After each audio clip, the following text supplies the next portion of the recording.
Hello everyone, my name is Sam Stormer. I am a research associate at the University of Oklahoma's Institute for Public Policy Research and Analysis, or IPRA for short. I am joined here by my colleague and fellow research associate Elizabeth Meister to discuss a few of IPRA's projects focused on emergency management, which includes both research projects and a little bit of actual emergency management planning.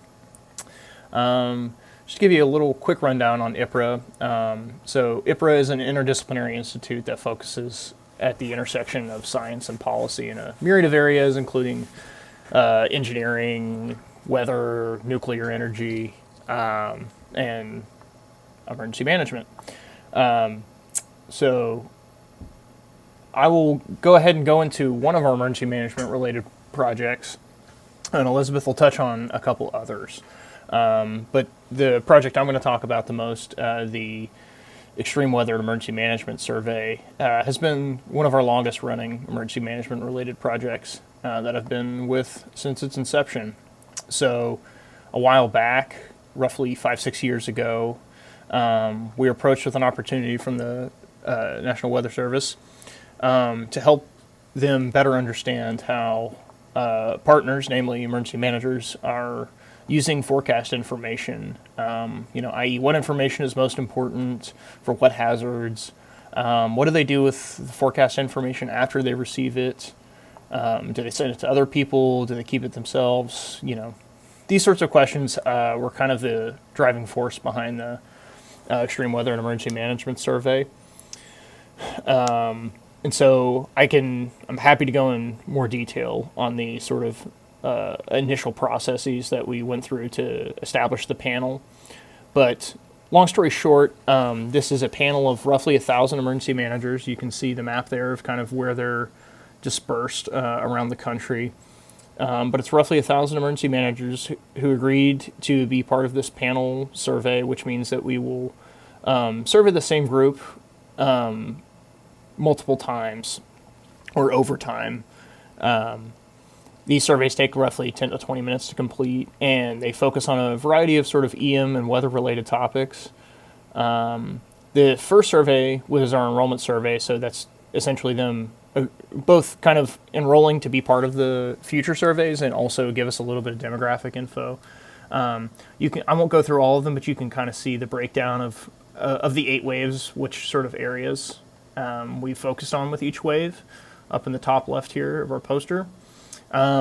Just to kind of go through some high-level results across some of these waves, you can see here in this middle left box that one of the sort of demographic questions we asked in wave 1 was if you were to guess about what percentage of the incidents that your office responds to relate to hazardous weather, you can see well over 50% of our respondents would say that hazardous weather is a significant part of their job, or at least incidents they respond to, right?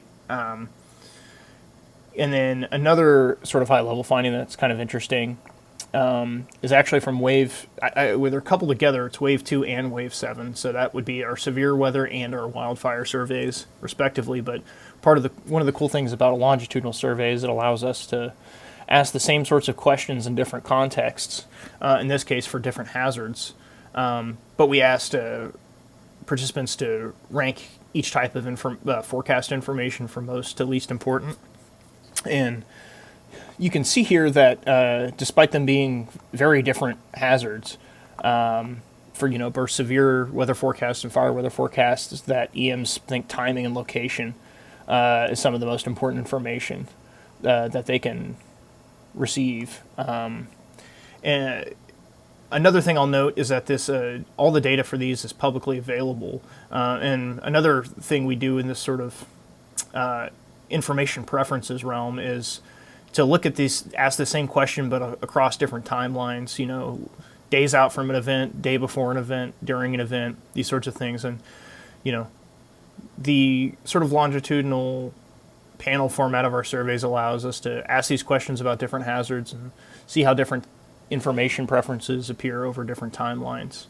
And so I think that's a great place for me to kind of hand it off to Elizabeth so she can talk about some other waves as well as our EM workflows project. Next, we will move on to Wave 5, which specifically asks questions related to equity and other emerging technologies.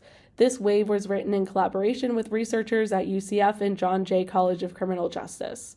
In total, 273 emergency managers filled out the survey in March and April of 2024. When emergency managers indicated they did not use AI in their operations, those EMs were asked why they are not using AI. 66% stated a lack of technical expertise, while others noted a lack of funding and resources, as well as an uncertainty about the reliability of AI. In addition, 29% stated data privacy and security concerns of AI. In today's technology world, these results can be very helpful to better understand the hesitation of using AI in emergency management operations. Wave 6 specifically asked about probabilistic forecast communication. This wave was written in collaboration with forecasters at the National Weather Service office in Fort Worth, Texas.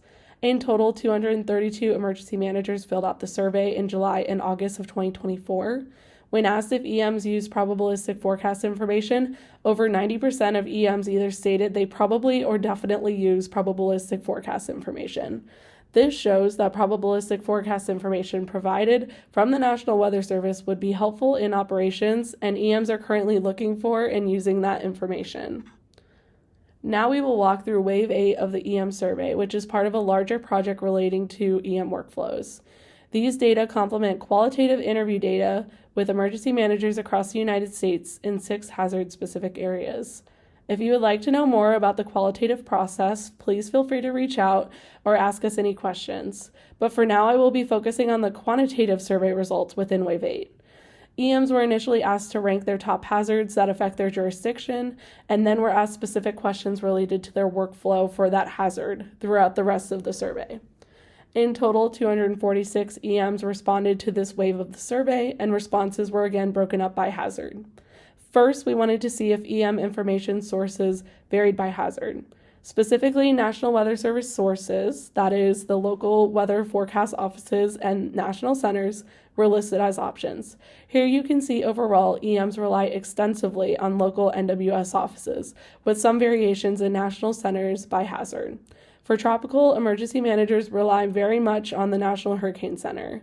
For severe weather and flooding, EMs noted that they rely on the Storm Prediction Center for information. Finally, EMs were asked at various time points, extended range, short range, and morning of, what actions the forecast information would prompt for their office at that specific time point. Here you can see some interesting changes over time with specific actions.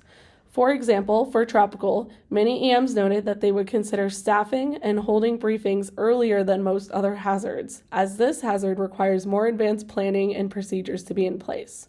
One of the top actions across hazards is sharing forecast information, which stays pretty consistent over time, showing that EMs are both receivers of forecast information, but are also key conduits of forecast information for both the public, jurisdictional leadership, and response partners, which was further explored in this survey. Now, this is just scratching the surface of the work we do here at IPRA relating to emergency managers. As mentioned, Wave 8 is part of a larger emergency manager workflows project. In addition, we also were just awarded an NSF grant to build foundational knowledge needed to support a new unified fire warning system across the United States. This project will follow the same development procedures as the emergency management survey, but to create a panel of fire managers to answer questions related to fire operations. In addition, we are also contracted by the Oklahoma State Energy Office to work on Oklahoma energy security planning, which involves working with both emergency managers and tribal partners here in Oklahoma. All in all, hopefully this information has been helpful and interesting, and if you have more questions, feel free to read our paper through the QR code below to learn more or to ask us questions at IAEM.